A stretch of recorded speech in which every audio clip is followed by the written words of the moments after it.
Hej, jeg hedder Maria. Og jeg hedder Helle, og vi er kvinderne bag Gosi Barfosko.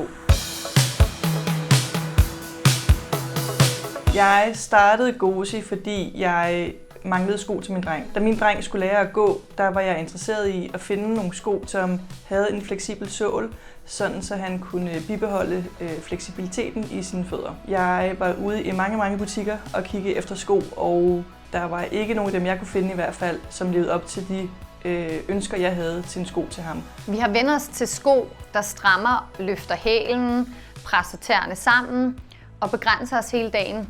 Når vi designer en sko, så starter vi altid med et udgangspunkt, og det er skoen, der skal opfylde barefodsprincippet. Du skal have følelsen af at gå barefodet hele dagen. Den skal kunne bøjes, den skal kunne følge dine bevægelser og ikke styre dem.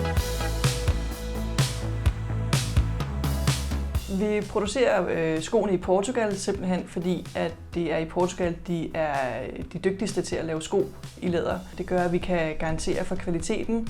Det er nemt for os at arbejde med dem og fortsætte udviklingen. Det er altid noget helt specielt at møde folk derude, som har vores sko på. Det kan jeg stadig få gåsehud over, når jeg ser alle børn løbe rundt, eller voksne for den sags skyld, med vores sko på.